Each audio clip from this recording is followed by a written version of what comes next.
La emisión está comenzando. Todos los asistentes están en modo de solo escucha. Hello, everyone. Good morning, good afternoon, good evening for many of you as well.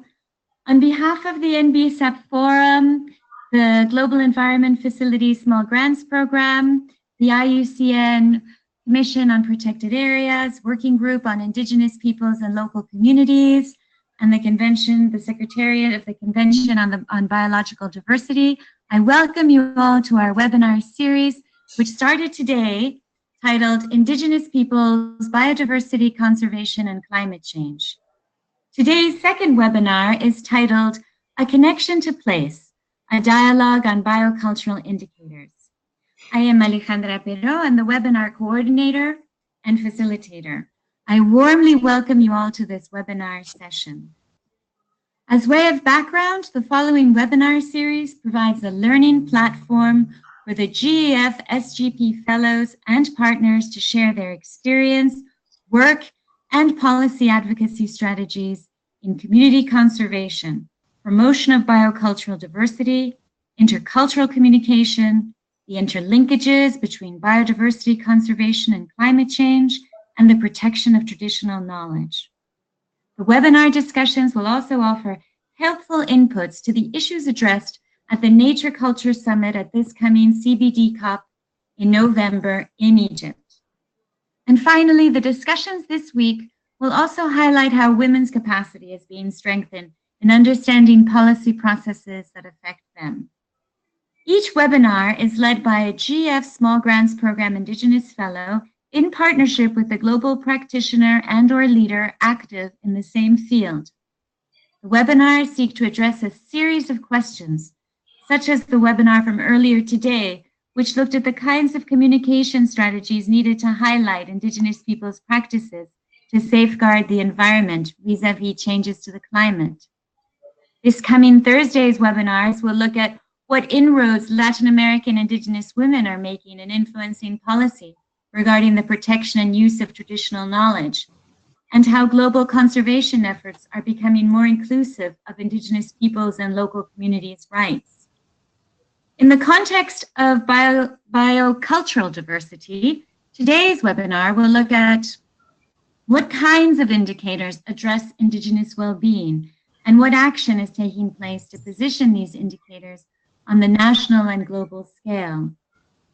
Moreover, the objective of this webinar is to share work on developing culturally appropriate indicators that reflect the conservation of traditional knowledge.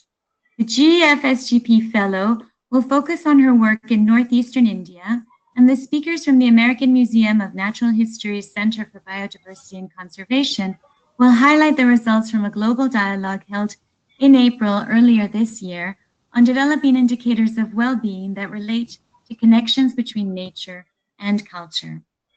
The webinar will also look at how locally relevant indicators could be integrated into organizations' monitoring and evaluation programs and/or methodologies. Now I would like to remind you all of certain rules and dynamics in the webinar session. Microphones will be muted during the presentation, as this reduces interferences and facilitates the communication.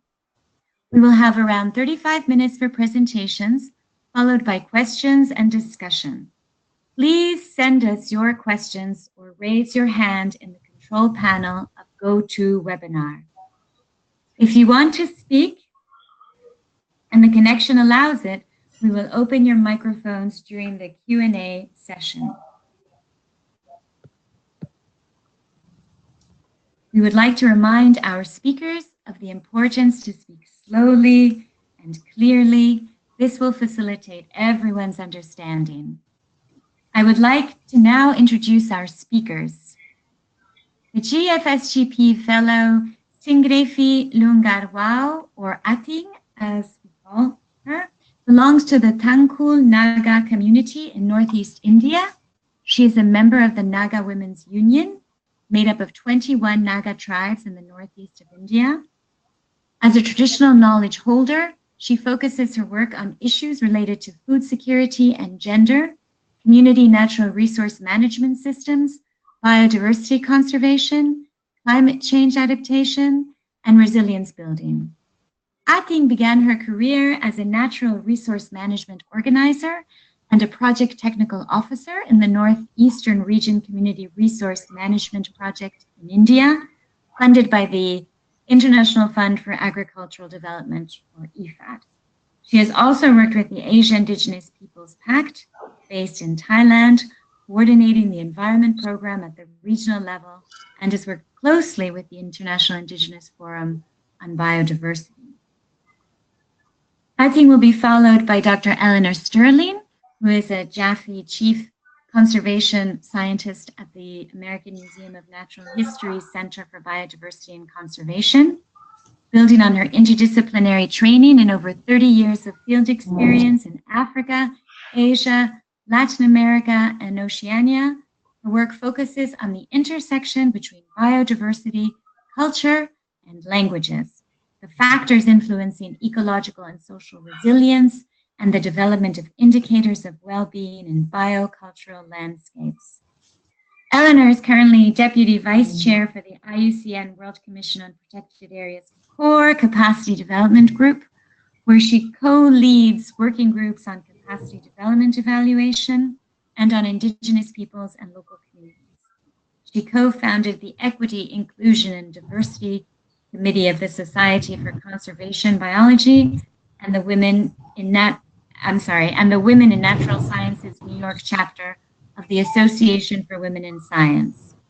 Dr. Sterling is currently an adjunct professor at Columbia University, where she served as Director of Graduate Studies for the Department of Ecology, Evolution, and the Environmental Biology for 10 years. And we also have the privilege of having Puala Pasqua.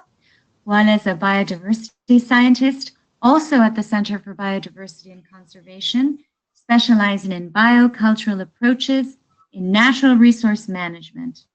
Puala is of native Hawaiian descent, born and raised on the island of Oahu, Hawaii. She holds a master's degree in natural resource management from the University of Hawaii at Manoa, a bachelor's degree in Hawaiian studies and marine science from the University of Hawaii at Hilo. Puala's work in Hawaii has included examining cultural ecosystem services in place-based communities, lending technical assistance to community-based marine resource management initiatives, and supporting the natural resource management program of the state's largest private landowner. Most recently, she's worked on U.S. federal fisheries policy and management at its headquarters in Silver Spring, Maryland. I welcome our three speakers to our webinar, and I now invite Ating to please share her presentation. Thank you very much, and welcome to all of you. Ating?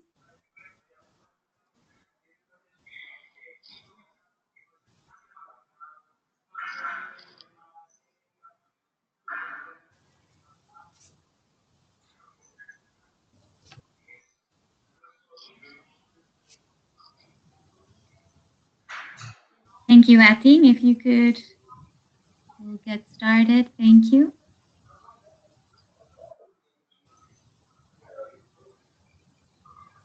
Hello, everyone. Yes. Well, my intern is relation to land is central as an important indicator, a strong customary institution, traditional mode of production, collective way of life, peace and security,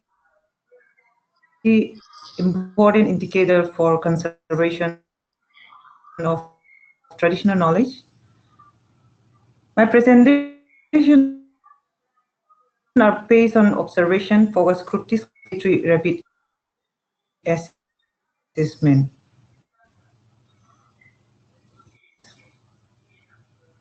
Our belief and relationship with land. Land is sacrosanct, God-given, it consider our land as a mother and sky our father. We derive our identity from the land. We believe in the past and the future, the seen and unseen, above and below. Future generation is the landowner, and we are just the custodian. We believe that if we take care of our land, our land will take care of us. And we belong to the land and not land to us. For example, we take the name of a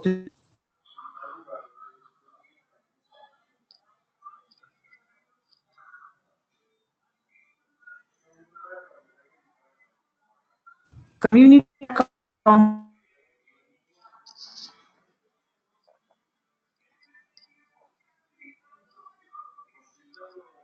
is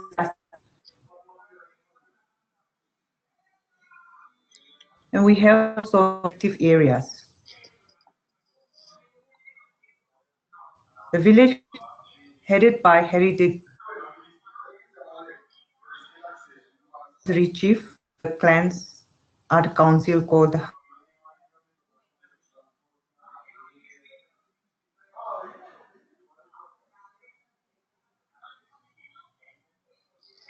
Hangu.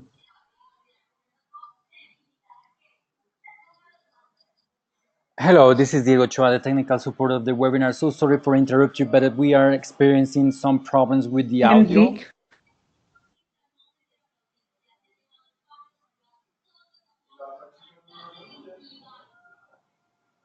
Hello? I'm sorry, but we are experiencing some issues with the audio at this point. So we are going to try to solve, and we will restart the session again. So sorry for the inconvenience. Indicators of well-being. Thank you so much, Eleanor and Puala. The floor is yours. Thank you, Alejandra, and I look forward to continuing to hear about Ating's work after we have presented ours.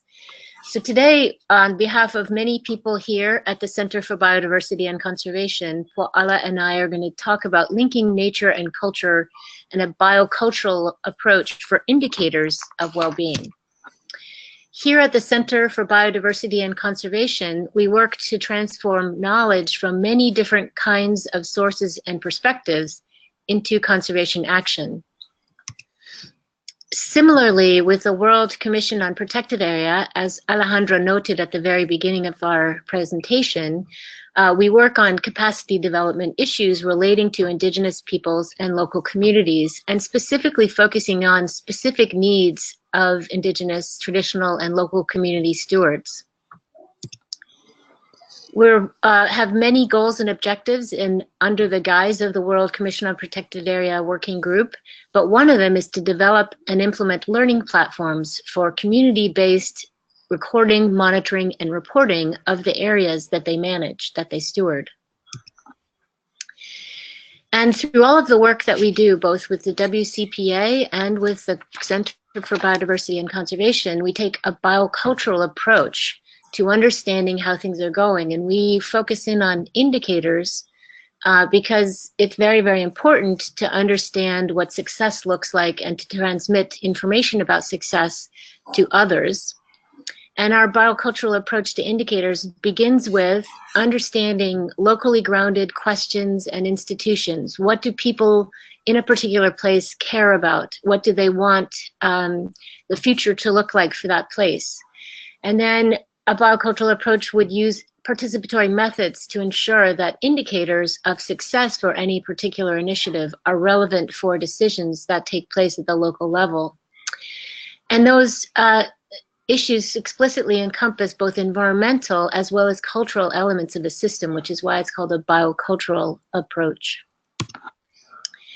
So there are numerous benefits to taking a biocultural approach, not the least of which you can provide strong evidence and information for communities to make their own decisions. It also offers an opportunity for Indigenous peoples and local community members to make their issues more visible to policymakers at different levels of decision making. It ultimately allows people to share culturally relevant indicators across scales and can incorporate and can lead to cooperation towards common goals, such as sustainable use of biological diversity and maintenance of cohesive communities.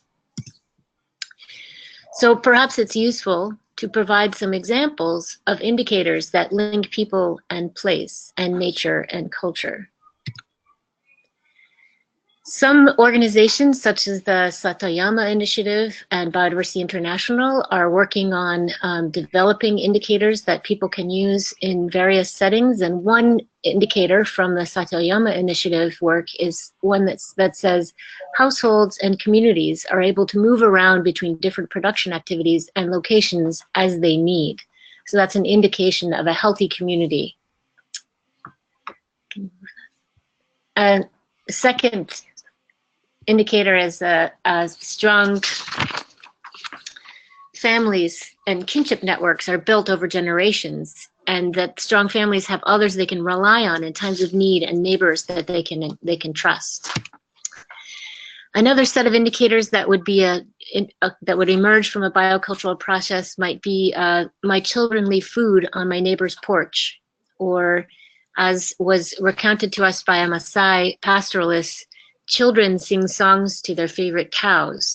This means that the family has children, that the children know songs, that they have cows, and that they have a favorite cow. Another last example of an indicator is the trend in the number of people who know how to carry out or perform a locally important cultural performance with local ecological knowledge as part of that cultural performance. And the Intergovernmental Platform on Biodiversity and Ecosystem Services came up with an indicator also that talks about provisioning of opportunities by nature for people to develop a sense of place, of belonging, of rootedness or connectedness that's associated with different entities of the living world. And those could be cultural, sacred, heritage landscapes, sounds, scents, and sights, maybe associated with childhood experiences, iconic animals, trees, or flowers.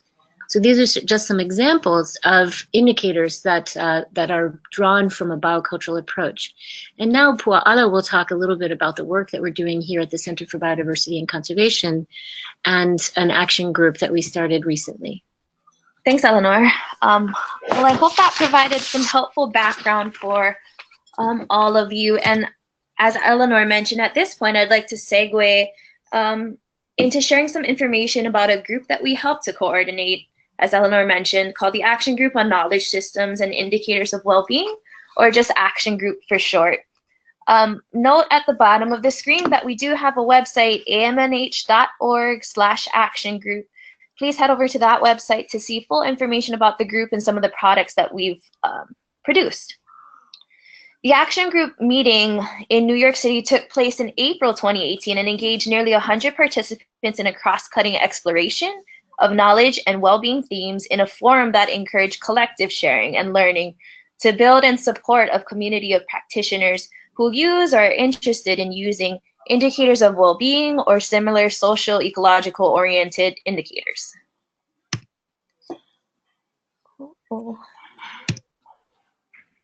Apologies, some technical delay on our end.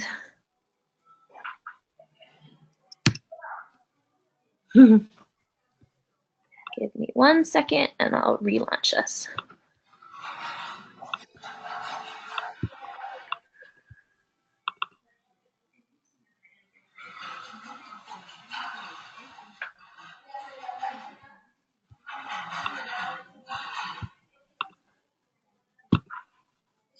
All right, apologies for that. I should note that the 100 participants that were able to join us in April represented diverse geographic areas, including Africa, Asia, the Pacific, Europe, and the Americas, also representing the numerous agencies you see here. And I'd like to take this point to acknowledge our organizing partners and funders, each of whom are involved in the development or execution of national or global high-level commitments, and without whom the April meeting would not have been possible. The action group participants represented a tremendous variety of local, national, and global groups and institutions, many of whom work at the intersection of high-level commitments, such as the Global Sustainable Development Goals, and on-the-ground actions. For instance, a group that works on the alternative indicators of well-being for Melanesia, another set of colleagues who came to us working on two-way indicators from the Irragadji of Northern Australia, and a colleague who presented work on the Kyrgyzstan National Happiness Criteria. Over the course of 2 days, the group covered a broad range of topics involving the multifaceted connections between people and place, nature and culture. And through a combination of interactive sessions and panel presentations, we learned firsthand about the diverse challenges and successes experienced across regions and across scales. Each of the case studies shared during the action group contributed important content to our group's knowledge base, and also provided some specific examples and experiences for practitioners to draw from in order to inform their respective work. Just to give you some examples of things that were mentioned during our meeting, here are some of the indicators that emerged through not only presentations, but also interactive conversations and discussions that we were able to have across the group. And there were things like people who should know, including youth, recognize and use traditional names, uses of plants and animals, and follow traditional occupations. Things like national values, acknowledge and respect local traditions. Place-based knowledge and practices are incorporated in educational curriculum. Two more examples. Indigenous customary lands are able to provide adequate resources for communities to support their cultural needs, and local values surrounding traditional practices are not only known, but also respected. This leads us to one of the main products of the action group, which is the Nature Culture Indicators and Knowledge Systems Resource Directory. It's available online at the link you see here.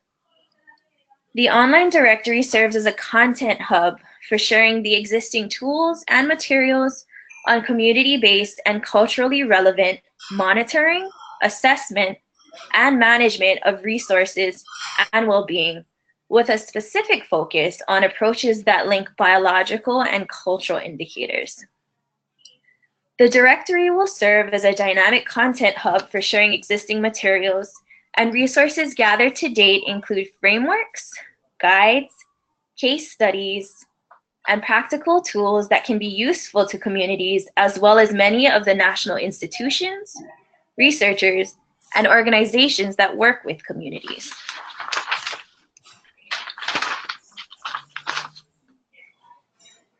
The CBC will continue to manage this platform. However, we welcome users to submit new resources via the website's online submission tool.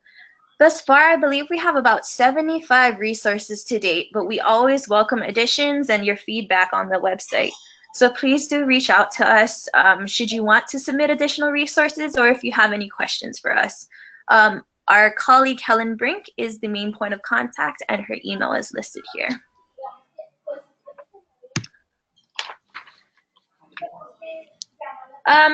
In addition to that output, key insights derived from discussions during the action group were submitted to the Convention on Biological Diversity as input on possible elements of a future program of work on Article 8J under the post-2020 biodiversity framework. These inputs requested by the CBD Secretariat will be compiled for consideration at COP14 to facilitate discussions on ways to achieve the full integration of Article 8J and provisions related to IPLCs, Indigenous peoples and local communities in the work of the Convention and its protocols. Finally, the action group organizers are considering holding webinars in the future, so please do let us know if you're interested in potentially presenting or leading a webinar session. With that, we'd like to close by acknowledging all of the individuals, funders, and organizations who have made this work possible. Thank you very much for your continued support, and we look forward to future interactions.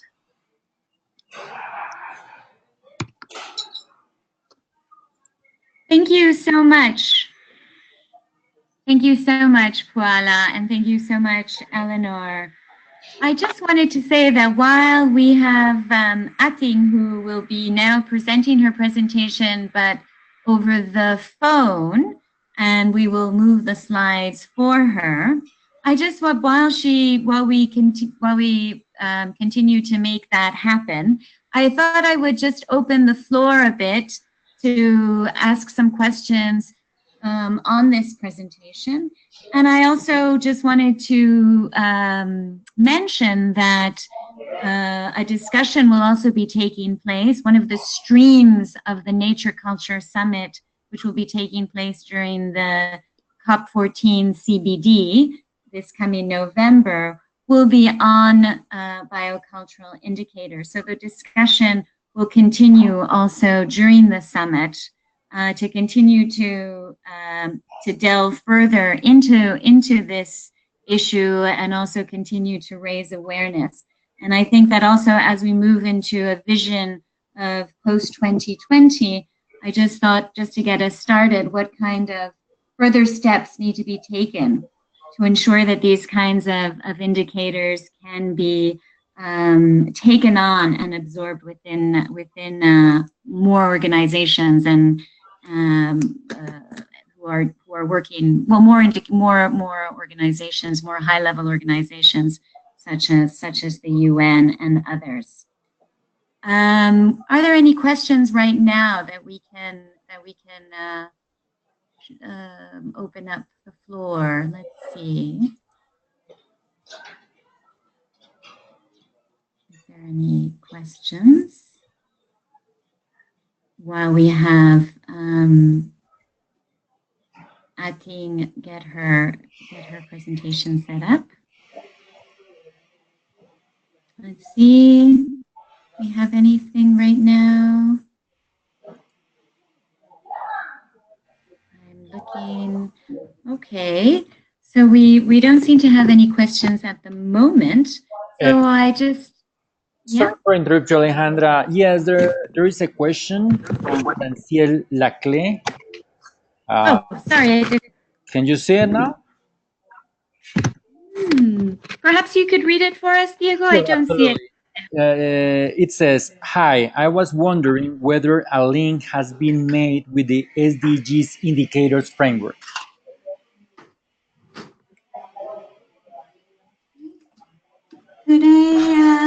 Could I have somebody open that? Yes, this is Eleanor Sterling. And yes, we have spent a lot of time talking to people within the SDG framework and thinking about how some SDG indicators, Sustainable Development Goal indicators, work very well for use on the local level, and others are not necessarily as useful. So we've been working a lot at the American Museum of Natural History with colleagues in the Pacific to find ways to identify possibilities for reporting on the Sustainable Development Goals in ways that reinforce local cultural customs and beliefs and values. And so we've been doing a lot of work predominantly in the Pacific on those issues, but I know there are other people who are thinking about taking biocultural approaches to reporting on the Sustainable Development Goals.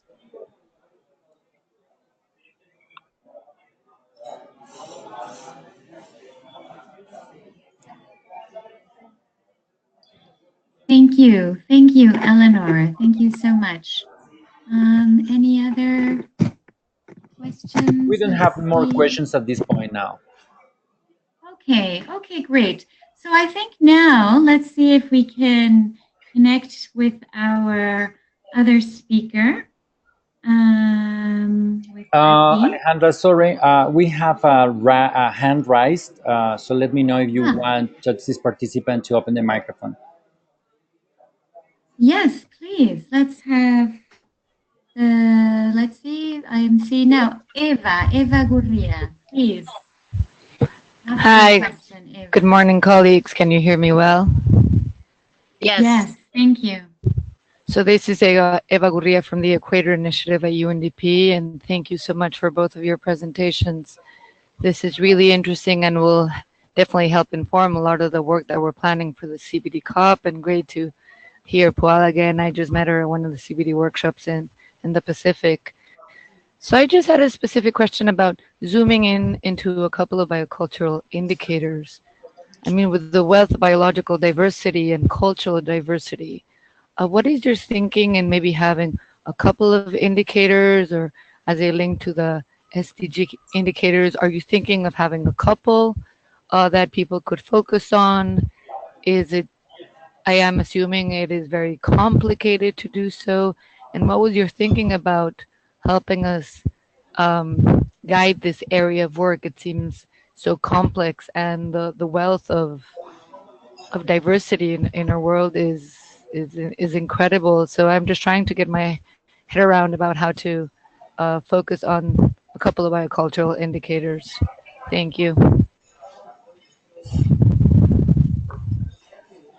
Thank you, Eva. That's a really important question, and one that we think about all the time.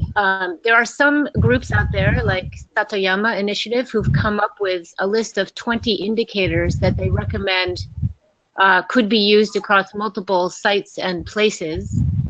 And there are other people like us who think that you could have a broader category of things that you're looking for, but that individual places can find some very specific manifestation of that indicator where they are, if you see what I mean. So some of the indicators that we mentioned before are ones where people can set different boundaries on what's important, what is enough, what is good, and can report on the children singing songs to cows in a pastoralist community, or the children playing games and learning about fishing in another community. So there might be ways to be looking at intergenerational transfer of knowledge, for instance, as a category, and we can determine what good looks like across multiple sites, but you wouldn't have the exact same indicator for that intergenerational transfer of knowledge across everywhere, if you see what I mean. Yes, of course, and that's also a challenge, right? It's a beauty of the biocultural diversity in the world, but it's also the challenge we face in trying to have an indicator and measure it across different territories and lands.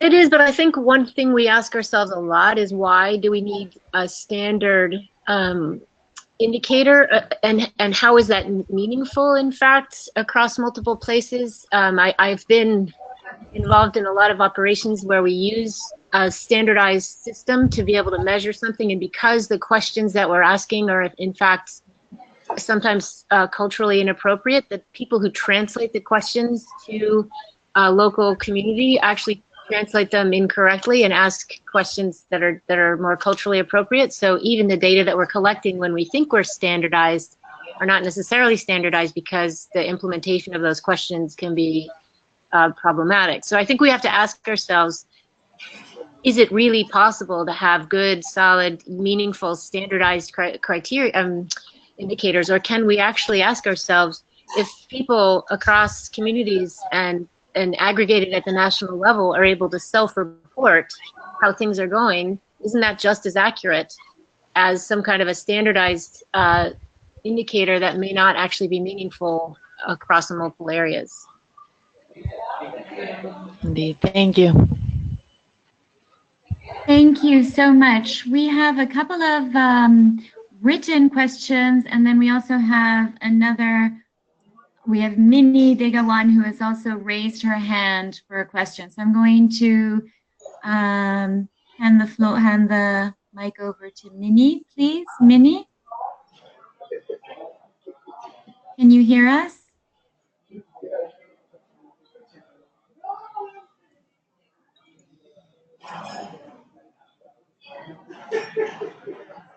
Minnie? On our end, it looks like Minnie may have been disconnected, but I welcome Okay. Oh, Now, here you are. Oh, hi, Minnie. Okay, Minnie, please. Hi. Thanks for letting me ask a question. I was actually waiting for a thing because she might actually discuss this issue, but my concern about the biocultural indicators is that Indigenous peoples have already experienced a lot of problems when they share their the cultures to researchers. So on the question of do we need a standardized set of indicators? And then the other question is how do we get these indicators? A case in point, rice wine making, which is an indicator of how rich or how good the production of rice is, and all the other things that go with it. But an elderly woman would hesitate very much to share her knowledge on making that rice wine. So how do we bridge that gap, and how do we make sure that these cultural indicators are not violating the rights of the communities to their knowledge? So I think with all the past history of people getting their knowledge being commercialized and nothing gets back to their communities, I really hesitate to think that communities would be very willing to share these cultural indicators, no matter how good the intent is, and if that intent is not even shared with the community. So I wonder if in the experience of Eileen and Paula, how you have actually gotten and used these biocultural indicators with communities, and how do you go about getting the free, prior, informed consent of communities? Thanks very much, Minnie. Appreciate you raising this in this context, because it is certainly a very important concern that we share as well. For us, given the action group in particular, given the global arena that we work in, there are certainly protocols under the CBD specifically formatted to protect traditional knowledge holders, traditional knowledge sources.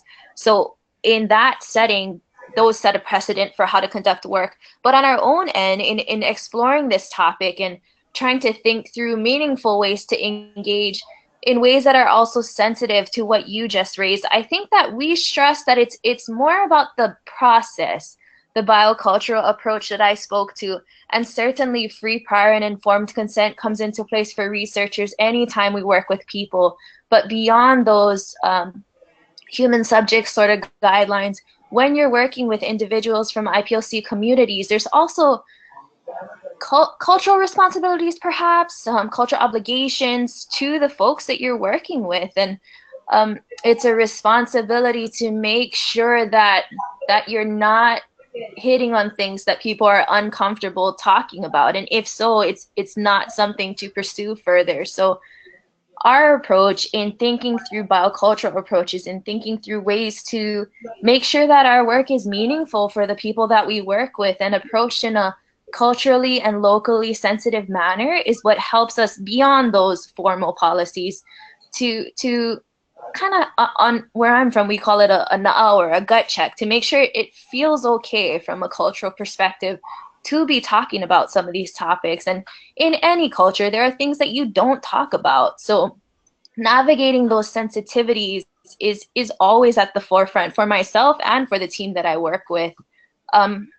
Eleanor, did you want to add anything? Yeah, one thing I feel like I just didn't emphasize enough is that the biocultural approach is to me is a way for communication to happen, but the communities are the drivers of the knowledge that gets communicated. So they decide what, when, and how to share ideas and information. So if they could be taking a biocultural approach, and the rice wine producers could be sharing that only amongst their age group or with particular people that are appropriate within their culture or society, and they wouldn't share that direct information, but they might share with someone else in the community or with an outsider how well they think that knowledge is getting passed on. In other words, somebody from the outside wouldn't have access to that kind of sensitive information, but the women might feel, for instance, where we work in the Solomon Islands, women felt that the children were not learning important recipes. We didn't work with them to learn the recipes, but we did understand that there might be ways that the community could transmit information across generations, and that there might be ways that they could work with the Ministry of Health and other people to incorporate information about what nutritional nutritional details are getting lost as people are eating predominantly from the grocery store as opposed to the healthy foods that they were eating when they were growing up, when these women were growing up. So the idea from a biocultural perspective is that sensitive information would never be passed on. And when we meet with people, we often, as outsiders, say, we are here, we would like you to be able to let us know when and with whom whatever information you share with us now could be shared. And we're very, very careful to ensure that nothing goes beyond a particular setting if people say this is only for the people in this room. And frequently we actually don't participate and leave conversations when people are having sensitive discussions, but that were brought forward by the process by which we were asking across the community as a group, how are things going and where does the community want to go into the future? Does that make sense? So I think I agree with Puala. This is a really important question, and everyone should be very sensitive about sharing of information and who has access, who earns the access to that information. Okay, thank you. Thank you so much. Very important issues that we need to address. I just wanted to say that I'd like to, we have a few questions that have come, written questions that have come in. If that's all right, I'd like to wait because I would like to now have Ating, who we will now connect over the phone. So please bear with us if there's any connection, any sound issues. But I'll put the phone close to the mic so that you will be able to hear the presentation, and then we will go through the slides as we usually do. So I will now hand the phone or the floor to Ating, who can start her presentation with the slides. So thank you, and then we'll take more questions and discussion after Ating. Thank you so much. Ating, are you ready? Yes. Can you hear me? Yes, I can hear you.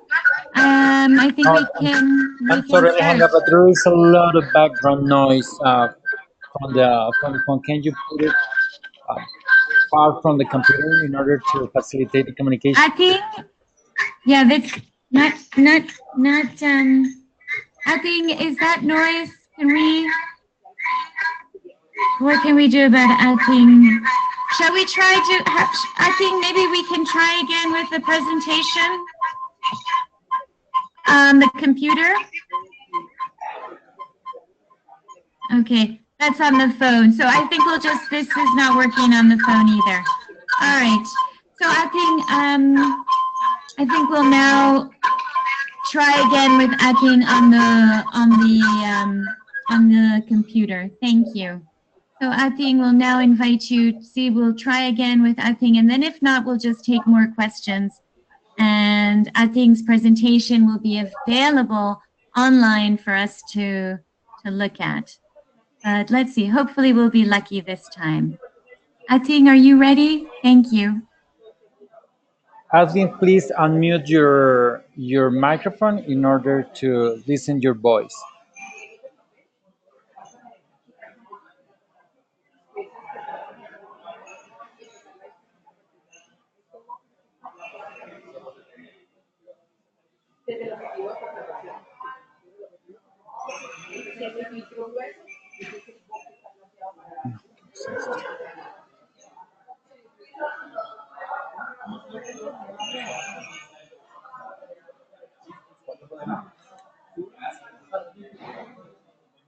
No, it seems like we maintain the problems with the connection, Alejandra.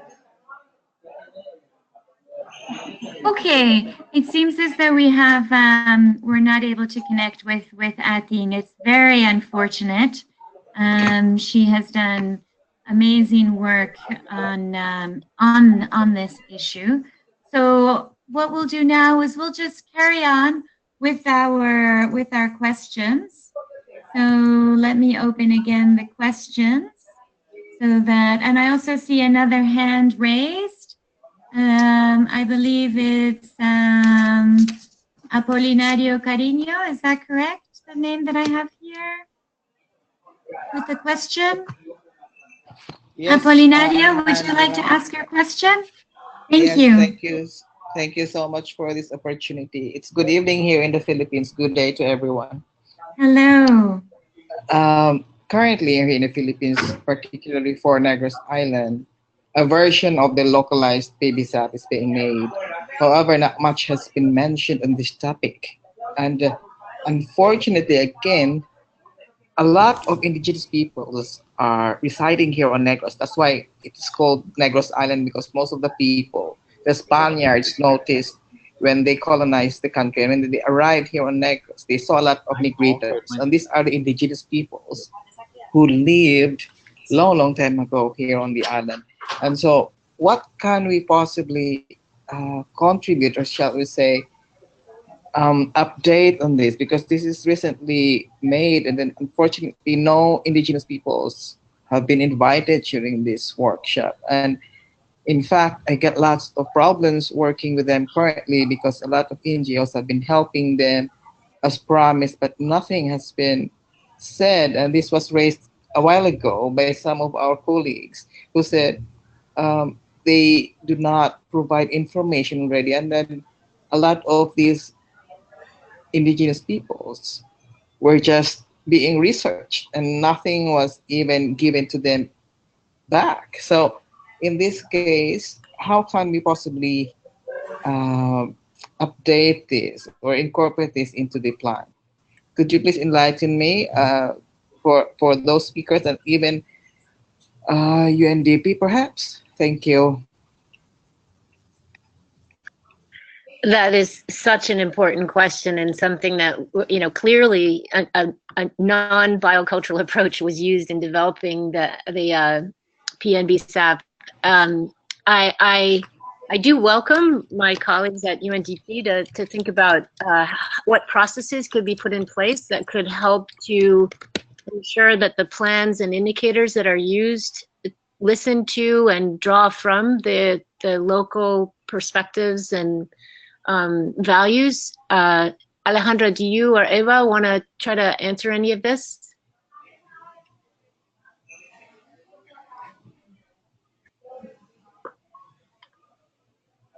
Hello, Eleanor. Apologies for not. Yes, I think there's definitely a lot that has to be done, and I think it requires the kind of internal advocacy that we're doing right now on these issues. And I as Eleanor said, I completely agree. In terms of steps forward, I think this is the way we do it. The thing is we need to get a critical mass. We need to get a lot of people working on advocating on this, pushing it to make it happen and to get it incorporated. And it requires many people. Have some individuals who are interested in it, and we need to get more, and we need to build coalitions within our organizations to move this forward. And these processes take time and energy, and I'm just thinking of even the work with Indigenous peoples, which 18 years ago seemed like something that the organizations were even at times hesitant to engage in, and now there's a real culture change. So hopefully these are other aspects that need to be included in our work, and we need to push for it. That's really what I can say at the moment. Eleanor or Puala?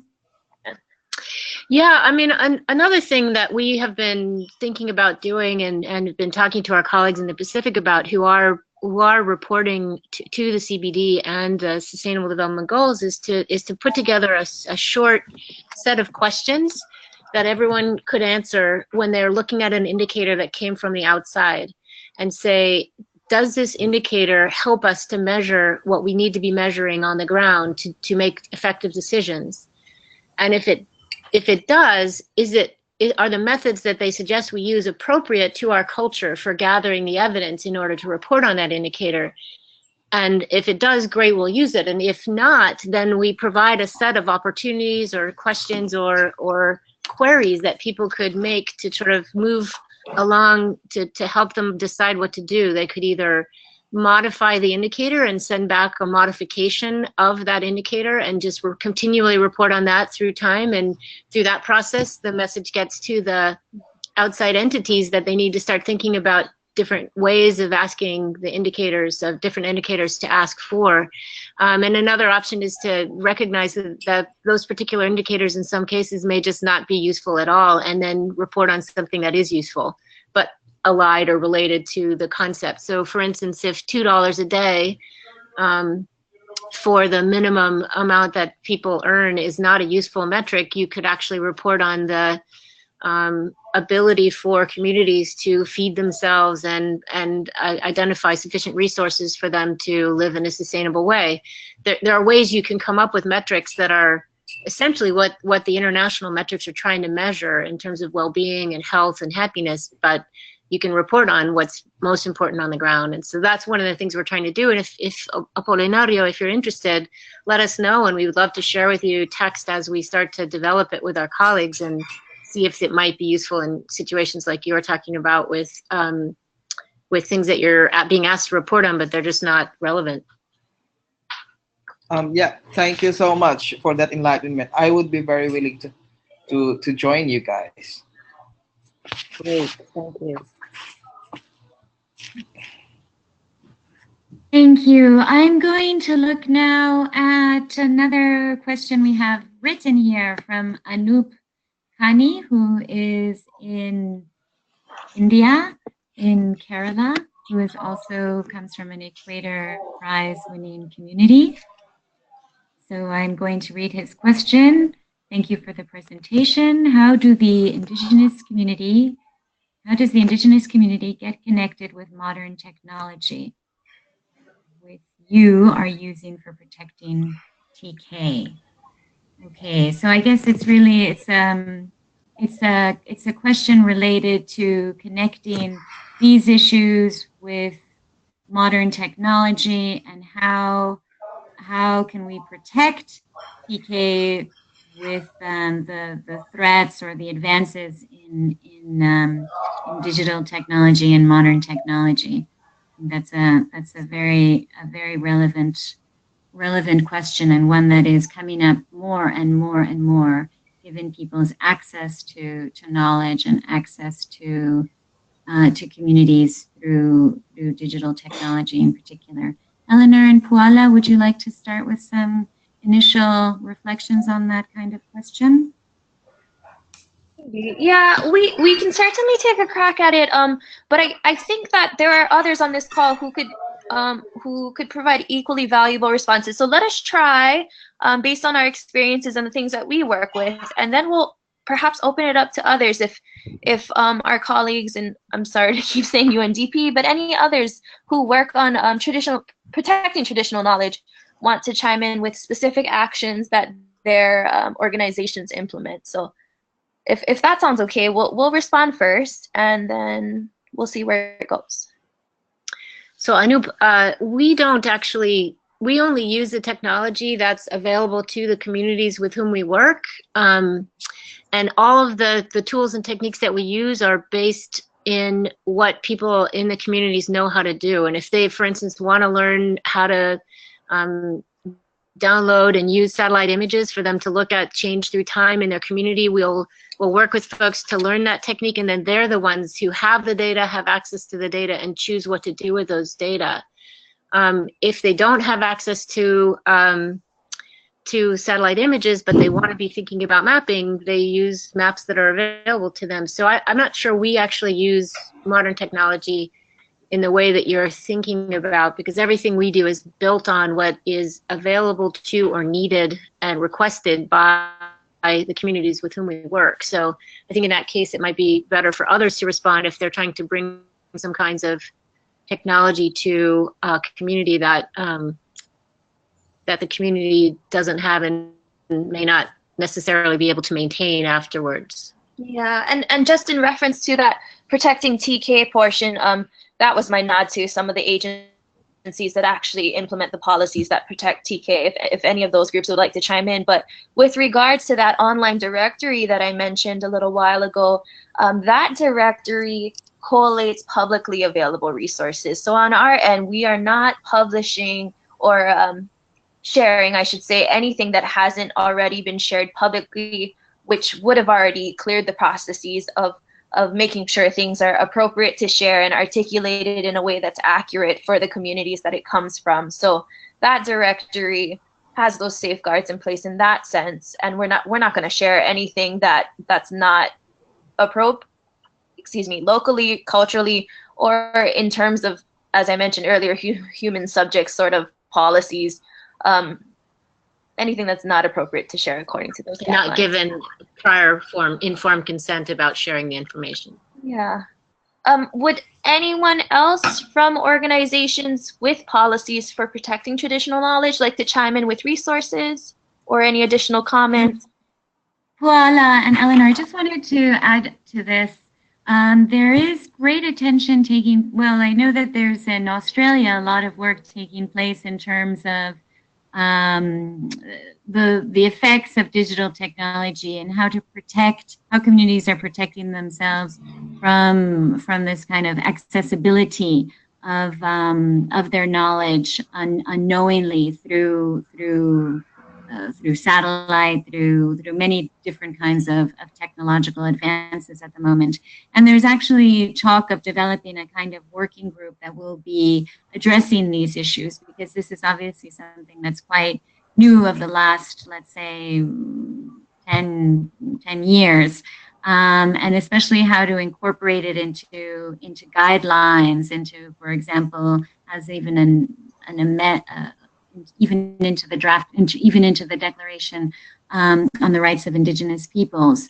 So there's definitely a lot of awareness taking place at the moment on this and ways of protecting TK vis-a-vis this more modern technology, shall we say.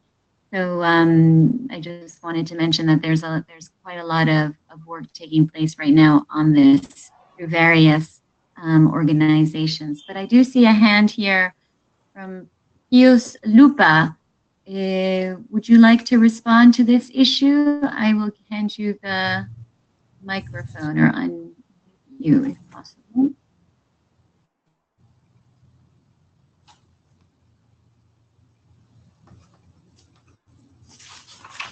Could we get Pius Lupa to chime in or to ask a question related to this or not? Hello?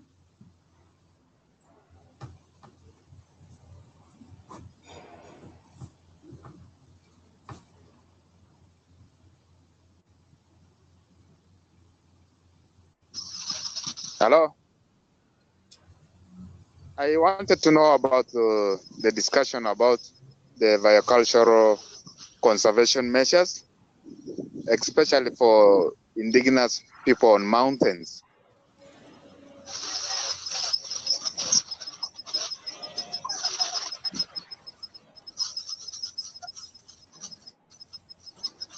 Okay, thank you very much for that question. And is there anyone else who would like to respond first to the questions that the issues we were discussing before just now on protecting TK vis-a-vis digital technology advances? No. Okay, so Eleanor and Puala, anything that you may want to add? I know Ating has done a lot of work with in mountains and with Indigenous peoples networks in mountains. Ating, would you be able to respond to this? Perhaps we can hear you now, Ating,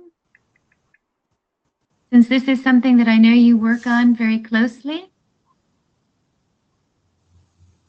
Yes.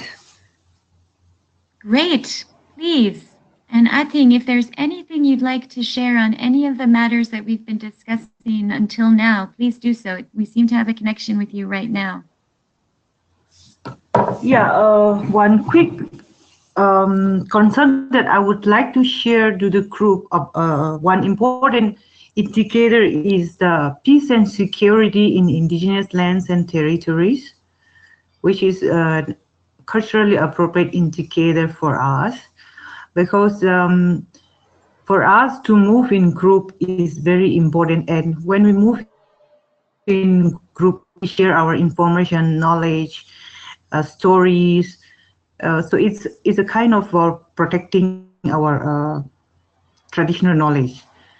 But whenever there is security problem, moving in groups is curtailed, which robust sharing of information for our activities, these are not good for sharing information and like other form of knowledge. So this in security in indigenous peoples is very important, because in India, like there is a law that restrict in the northeast and Jammu and Kashmir, which are all in the mountain areas, the Armed Forces Special Powers Act, which empowers military to shoot anybody on suspect. Such a situation, transfer of knowledge, it becomes difficult for indigenous peoples, because the social tranquility is disturbed, the mental trauma is there.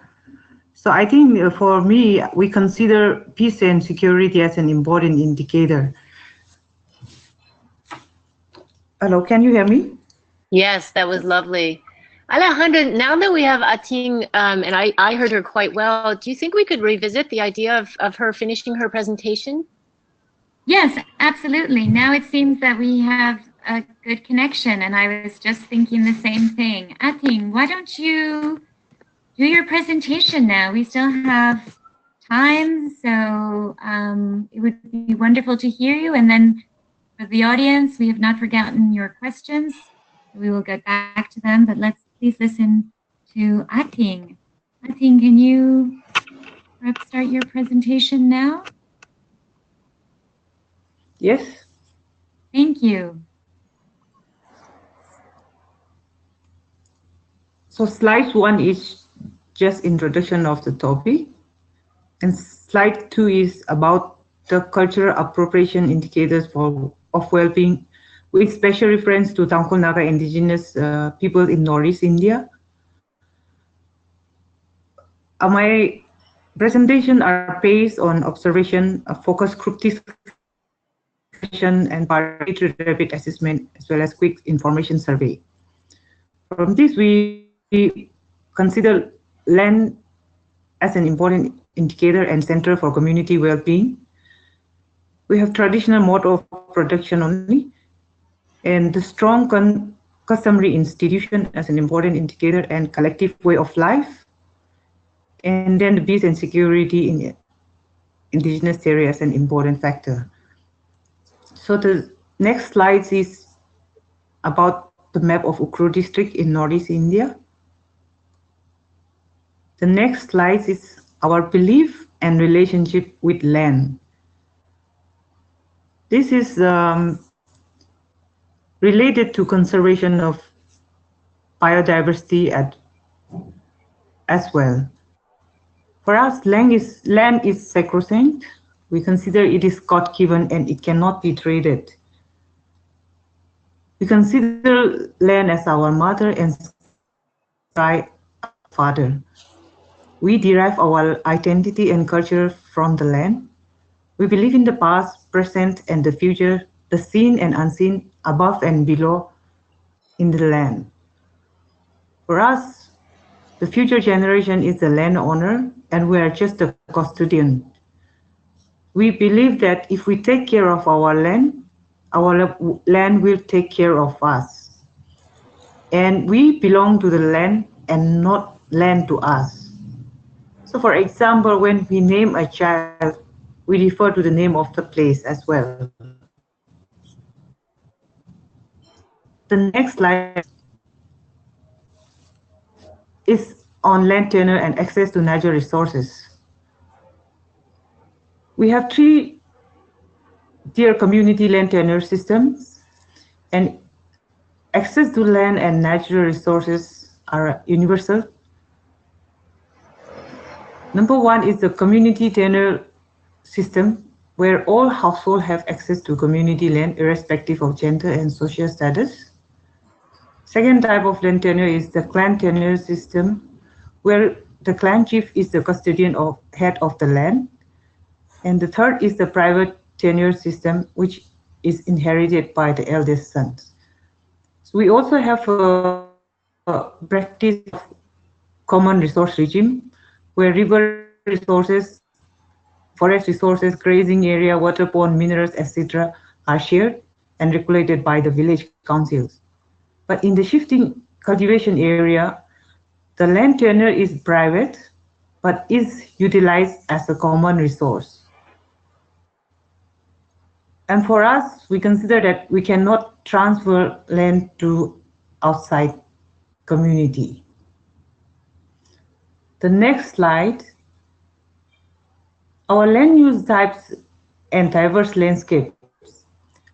Having this land tenure system, it contributes to diverse landscape. Like for example, depending on the terrain, we utilize our land for different purposes, like area for chuming, terrace, field, community conserved area, which include animal sanctuary, rainforest, and other types of forests. We have grazing areas, groves of bamboo, spirit groves, thatched groves, gooseberry and wild fruit groves. We have woodland areas for firewood and settlement area for home garden, like an area for green belt and spring cushion areas. The next slide.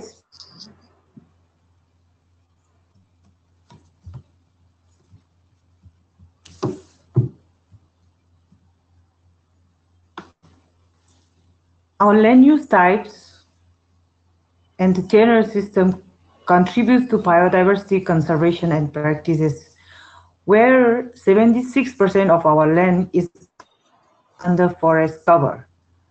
We maintain diverse varieties of crops and animal breeds. Every village maintains community conserved area. We regulate our chum fallows for fast regeneration. And in our land use system, we integrate sustainable wildlife management, such as animal sanctuary, regulation of harvesting, and like beekeeping. We also have a practice of selective retaining of different species according to the utility for household needs, economic and ecological functions. For example, in the next slides, the selection of species for retention in the fallows is divided according to the consumption of the household for economic purpose and ecological functions like cooling or to control erosion, with control or moisture retention or green cover. So according to this, we have our retention forms are different. This is a knowledge that how we also select according to the functions and how we want the compositions to be. So in 71 plots that we survey, we found that 71 species are retained for different purposes. Then our land use systems, the next slide is our land use systems, and tenure also provides us or allows us to have local food from different sources, like from different production subsystems like terrace field, home garden, chum field, chum fallow, rivers, and where different types of crops are grown. So in it, we have various choices in our diet where like about 300 to 200 varieties of crops and vegetables are available for us. Slides, traditional knowledge and innovation, where these are transferred, learned through practice, observation, interaction, and it is applied contextually. For us, the knowledge that we gain is translated into our ways of life.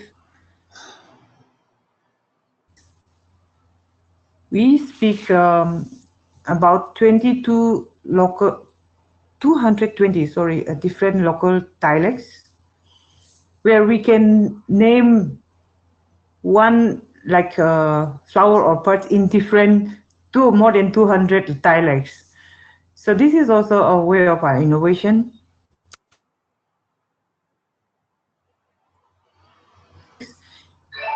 Aside from English, national language which is Hindi and state language which is Manipuri. So because of our relationship with our land and respect for our land, we have also a good ecological knowledge about our land. Next slide is some of our traditional knowledge and innovations includes like food production system and food preparation, different ways of preparing food. We have a different traditional housing type, which are very elegant, and weaving and jewelry making, basketry, handcraft, foodcraft, salt processing. This is from the spring soil. Pottery, blacksmith tools and implement, production of herbal medicines and healing, and musical instrument or etc. Next slide is about our traditional institution and community vitality. We have a well-structured traditional institution where the tribe council, we call it as the Tangkhul Naga Long, who is the apex body of the community and runs in parallel with the state body. From this, we have next is the zonal councils.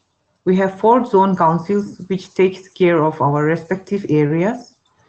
And then finally at the village level, we have village council, which are the local self-governing unit, Aunga, and the representative of the clan elders called Hangu.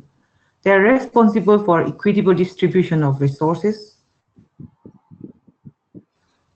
rules and norms, and they are also the family practices. Aside from this, we have our women leagues. For each village, we have a women's unit, and they take care of women's and girls unit. So all the girls from the age of 15 are affiliated members to this. Then we have youth body for student and youth. They interact frequently. Aside from this, they have the semi-annual and annual assembly. We have also age group, different age group. Besides the family unit, we have different age group who share everything about our ways of life, our stories, our successes. So every time we get together, the age group share, like if we meet once in a year, we share about our progress, our sorrows. So this is how our institutions and community vitality is. Our traditional leaders, they command respect in the community. They are our communicator to the outside as well as within the community, and also the peacekeeper. The community is main we maintain strong interpersonal relations and networks. We are bound by our cultural values of respect and reciprocity. Like for example, we support each other from selecting agriculture site to land preparation to harvesting, taking care of children to nursing the sick and honoring the dead. So this helps us to share a robust way of sharing of knowledge, information, and also our exchange of labor, and we go out in group for farming. To some extent, we also share our accumulations of wealth or one's success or achievement. For example, in the slides, you will see the white pole, and it's a symbol of like the one who erect this is a symbol that you have shared your success or your wealth to the community. And so we call this as the feast of the merry. So for us, even the accumulated wealth is for not for the individual alone, but for the community.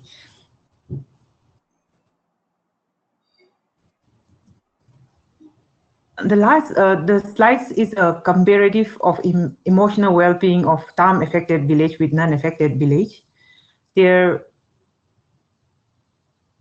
concerns and priorities are different, and their emotions are different.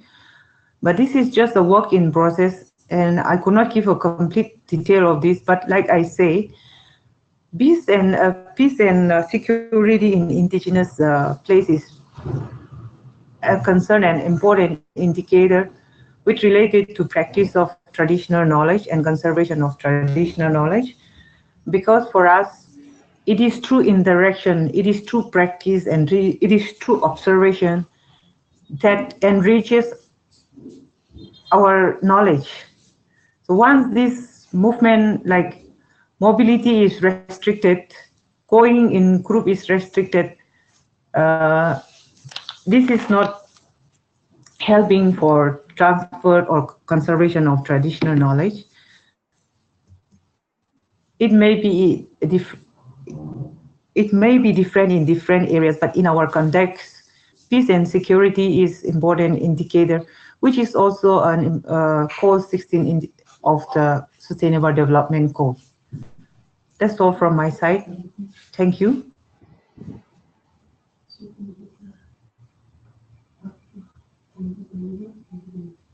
Ating, thank you so much for that very rich presentation, and I am very happy that we managed to have the connection with you and to be able to listen to you.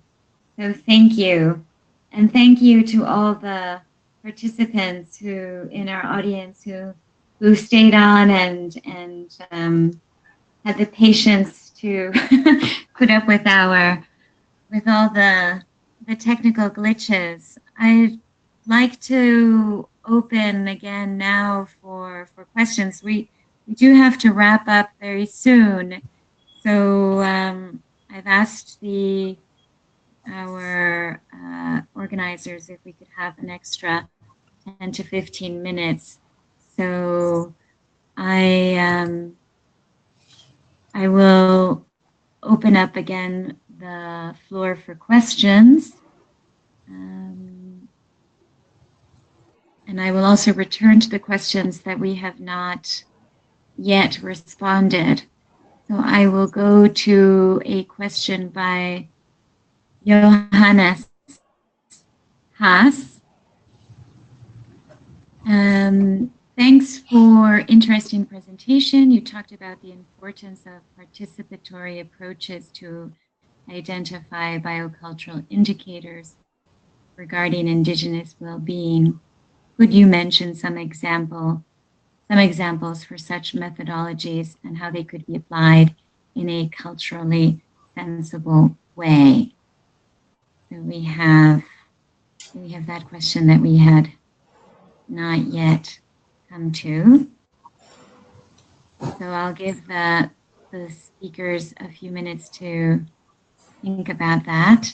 while I also look to see if anybody else has additional questions or comments. Yes. Happy to respond to that while you're waiting for other comments, and particularly okay, wonderful. Ating's wonderful presentation. Yes, in fact, I wanted to just say that Eleanor and Puala, if you have any response also to Ating's presentation, which was so rich with so many examples. I was just thinking of one which was on language and identifying 98 birds and local dialects. So please, Eleanor and Puala, thank you. Yes, that was wonderful, and I too was taken with that statistic and with many of the things that the ideas and concepts that Ating shared. But to respond to Johannes's question, what are some of the techniques that we use when we're working in participatory ways? I just want to reinforce again that the most important technique is to have the community members be the first people who actually even ask you to participate or work with them, and then it's very important to speak with them about how information is transmitted in their communities. So if people tend to be focused in on oral transmission of information, then it's useful to think about ways to do participatory work that is relying on those tools and techniques that exist in a community.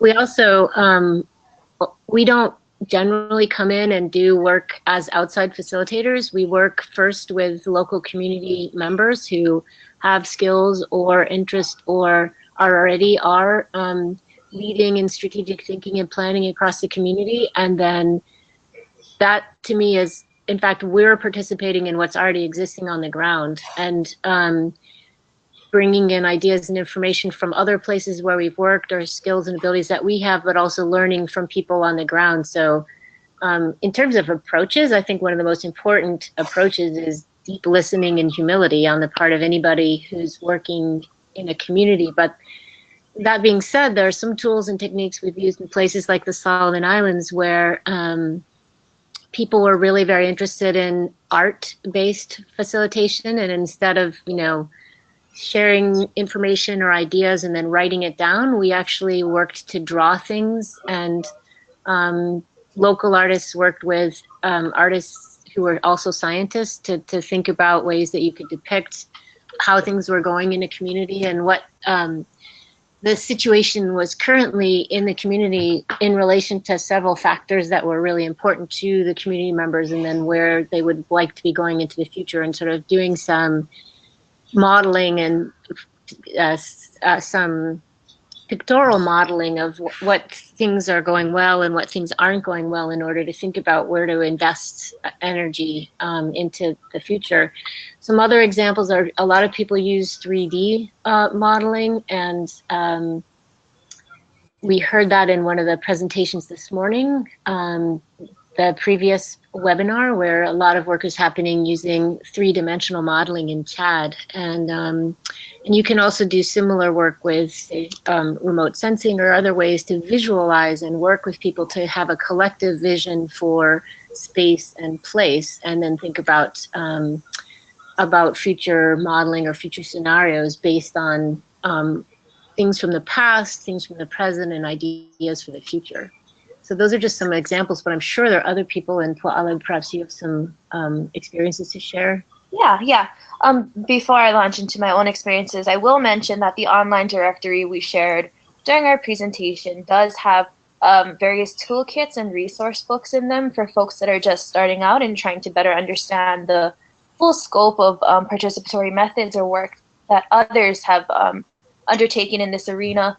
Speaking for myself as an individual, I kind of struggled with this question, I have to tell you, thinking through participatory methods that could be applied in a culturally sensible way. And I think part of the reason that I am struggling with this, and I thank Eleanor for her response, is that, as Eleanor said, I think it's that the biocultural approach needs to inform what is a culturally sensible way to use participatory methods. And for me, it's about having the strong relationships with the folks that you're working with, in order to ask whether various tools are appropriate, are culturally sensible. In many areas, mapping might not be okay, and the local contacts you have will tell you that. So being able to rely on those on-the-ground relationships for folks that are living full-time in these socio-ecological settings and would know best what about the best ways to proceed.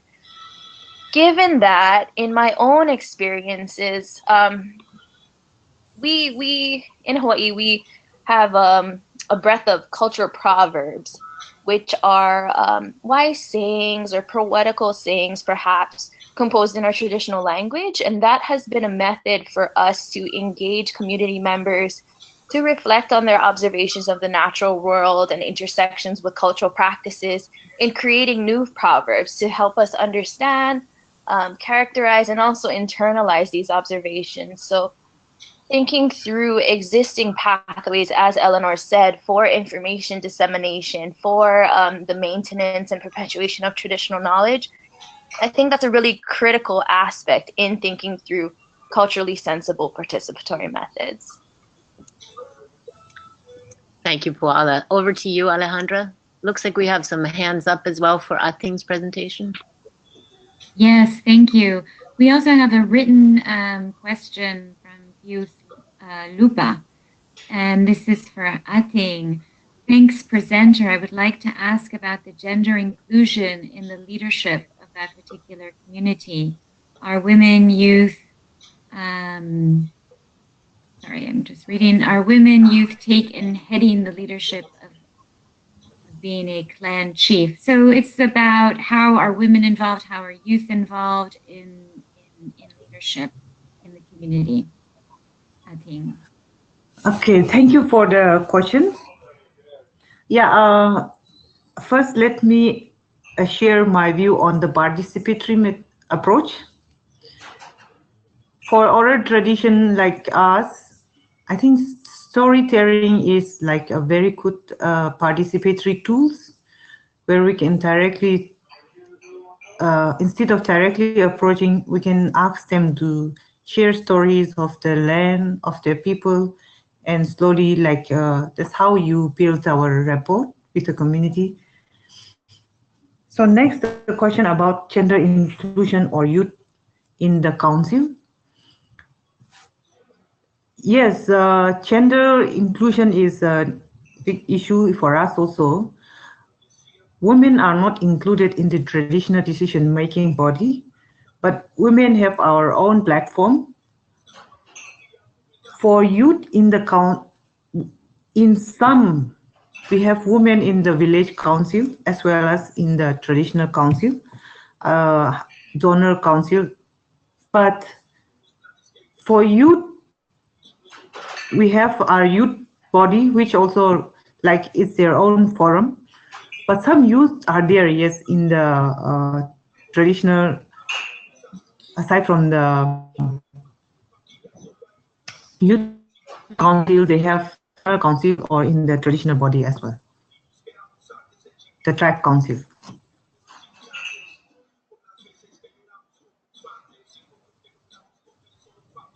That's it from my side. Thank you.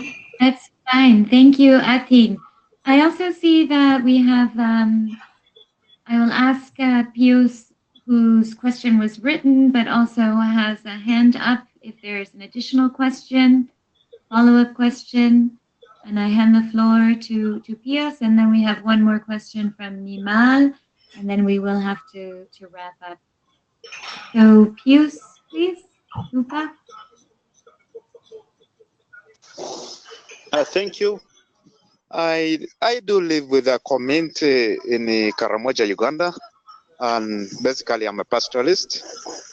And I was carefully listening to the presenter about the land tenure, and then I picked up an interest on how gender inclusion in tenure and leadership specifically.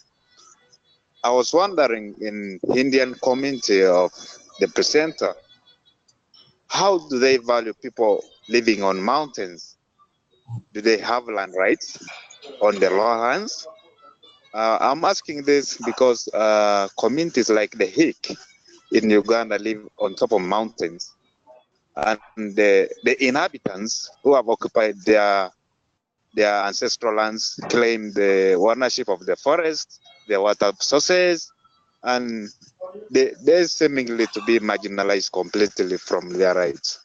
And I'm working closely with them to develop a position paper that will be presented to the government of Uganda to see whether possibilities of elimination of misconceptions linked to the indigenous communities can be handled. My question to the presenter is that how do they handle the misconceptions linked to their community in regards to land tenure, ownership for women and children, and leadership? Thank you. Okay, thank you very much. In the interest of time, I'm just going to ask, also we'll ask Ating to respond to those issues of misconceptions, and then I will ask Nimal for Nimal's question, as I see we have a hand raised, please. Nimal, thank you. Yes, thank you, Rupa. With regard to mountain in India, I'm also an indigenous and we are definitely marginalized. But there is a big difference, a big gap between the government policies and indigenous land tenure system. For example, in Northeast India, where we have customary tenure system, but our landscape, it contributes to 64% of the forest cover if we compare it to the national forest cover, which is 3 times more than the national forest cover. So there is a difference between government policy and how we utilize our land. But definitely we have our own tenure system. So this is how also, because of our customary tenure system, we also contribute to forest conservation. And for us, all the families, irrespective of gender and social status, it's accessible to land.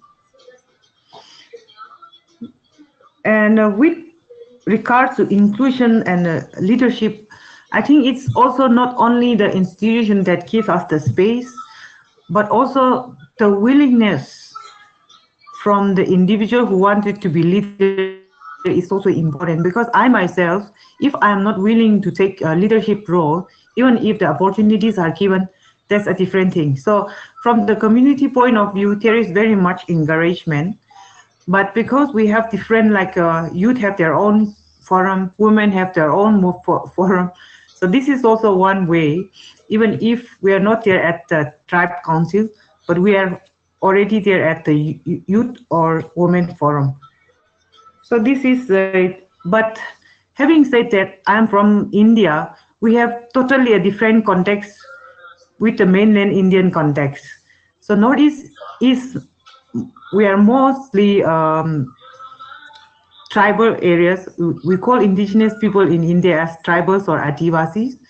So we are tribal, except for Himachal Pradesh, which many of them are mostly, in fact, what we call it in the Indian system, the higher caste system. But for the tribals, for the indigenous peoples, we don't have a caste system. We don't have a hierarchy. I hope I answered to your question, Rupa. Thank you. Thank you, Ating. Okay, one last question, because we noticed that many people are now leaving our discussion due to time, and we ourselves will need to close as well.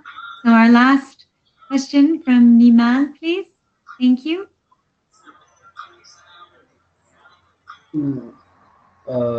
This is actually the comment. I mean, you're talking about the regarding the dam, effect, how dam is affected for the IPs and TK. In Sri Lankan case, of course, it's a really big issue here. It's sometimes they're talking about inland tsunami. So I think I suggest that upcoming conference, nature and cultural conference, I think we have to talk about more about this. because a lot of TK is lost in Sri Lankan perspective. So in that case, we can share with the Indian experience how the this dam is going to be affecting IP's livelihood and TKs. Thank you very much.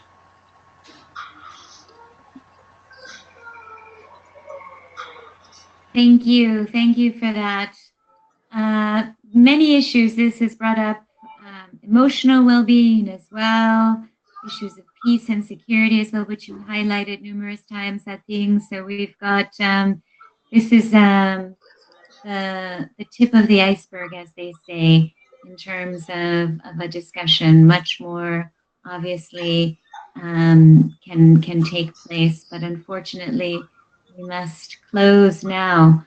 So Eleanor and Puala, would you like to any final closing comment? And I will also ask Ating if she has any final closing comment before we end.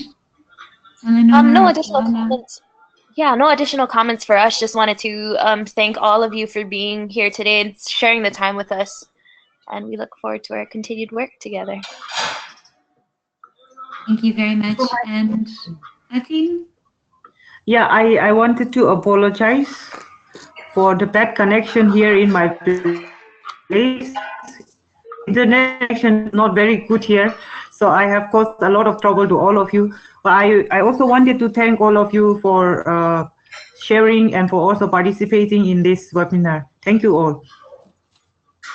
Thank you so much, Ating. I'm so glad we were able to actually have this very, very good connection now in this last half hour.